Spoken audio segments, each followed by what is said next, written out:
স্বাধীনতার পর প্রথম ভারতীয় জনতা পার্টি অর্থাৎ বিজেপি পশ্চিমবাংলার মসনদে বসেছে, তারই জয়ের বহিঃপ্রকাশ দেখতে পাচ্ছেন স্টেজে। ব্রিগেডের যে ময়দান, সেই ময়দানের স্টেজে, যে স্টেজ থেকে কিন্তু শুভেন্দু অধিকারী ও শপথ গ্রহণ করেছিলেন, সেই শপথ গ্রহণে উপস্থিত ছিলেন স্বয়ং প্রধানমন্ত্রী নরেন্দ্র মোদী, আরো উপস্থিত ছিলেন স্বরাষ্ট্রমন্ত্রী অমিত শাহ সহ প্রত্যেকেই। সেই এক্সক্লুসিভ ফুটেজ আপনাদের দেখাচ্ছি, সঙ্গে থাকবে। এই মুহূর্তে দেখতে পাচ্ছেন একেবারে স্টেজে চলে এসেছি। স্টেজে দেখতে পাচ্ছেন যে বিজেপির কর্মীরা একেবারে উচ্ছ্বাসিত।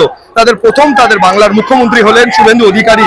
একেবারে দেখতে পাচ্ছেন তারা খুবই খুশি, এবং সেই খুশিতে তারা একেবারে ফুল সহ স্টেজের যে ফুল, সেই ফুল তারা কিন্তু নিয়ে যাচ্ছে। এবং আমরা কয়েকজনের সাথে কথা বলার চেষ্টা করবো। দাদা, ফুলটা কেন নিয়ে যাচ্ছে? এটা প্রতীক, তো কালারটা দেখুন, এটা প্রতীক।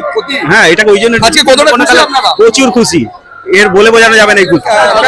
ভীষণ খুশি। এটা মোদিজির, সে আমার বাড়িতে রেখে দেবো, সবসময় ওনাকে পুজো করব, এটাই আমাদের স্মরণ। উনি সারা জীবন থাকুন বেঁচে। আমার যেন আনন্দ, যে আনন্দ সে বলার মতন আনন্দ নয়। আগামী দিন যেন সবাই এই একই সৎভাবে চলে।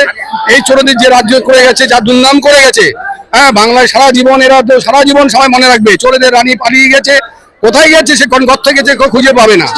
যে 50 বছর পর আমরা মুক্ত হলাম, আমরা চাই যে এখন আমরা যেন স্বাধীনভাবে চলতে পারি। এর আগে কি স্বাধীন ছিলেন না? অনেক ক্ষেত্রেই পরাধীন। ধরুন, একটা থানায় গেলে একটা এফআইআর বা ডায়েরি করতে গেলে সেটা নিত না, কোনো কথা ঠিকভাবে বলা যেত না, অনেকটা ভয়ে ভয়েই থাকতে হতো। সেই ভয় থেকে আমরা যেন মুক্ত হয়েছি, এই ধরনের অনুভূতি হচ্ছে। আমরা চাই যেন এখানে মুর্শিদাবাদের ঘটনা আর না ঘটে, বর্ডার যেন সুরক্ষিত থাকে, এবং নারী এবং শিশু সুরক্ষা যেন খুবই প্রাধান্য পায়। বেকারদের এই মুহূর্তে দেখতে পাচ্ছেন এই যে খুশির, কেউ সেলফি নিচ্ছেন, কেউ ছবি তুলছেন, কেউ ফুল নিচ্ছেন, এইটাই খুশির বহিঃপ্রকাশ। আজকে প্রথমবারের মতো কিন্তু বাংলায় গেরুয়া শিবির, গেরুয়ার মুখ্যমন্ত্রী হলেন শুভেন্দু অধিকারী। দাদা, কতটা ভালো লাগছে? অনেক এতটা ভালো লাগছে, সীমার বাইরে বলতে পারছি না, বলার কোনো শব্দটা নেই। এই চেয়ারটাকে ধরেছেন কেন আগে? এটা আমাদের জন্য ভগবানের চেয়ার।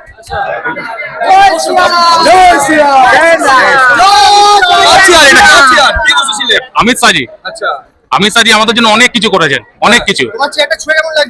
আমার চেয়ারটা ছুঁয়ে ভাই মনে হচ্ছে যেন, মানে যদি সামনে রাখতো বেশি ভালো হতো, কিন্তু কিছু করার নেই, এরকম ভাবেই করতে হচ্ছে।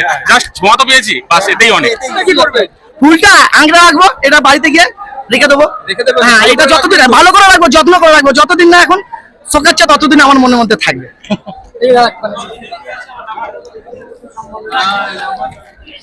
নতুন ভিডিও দেখতে আমতা টিভি ফলো করে রাখুন। ধন্যবাদ আমাদের সঙ্গে জুড়ে থাকার জন্য।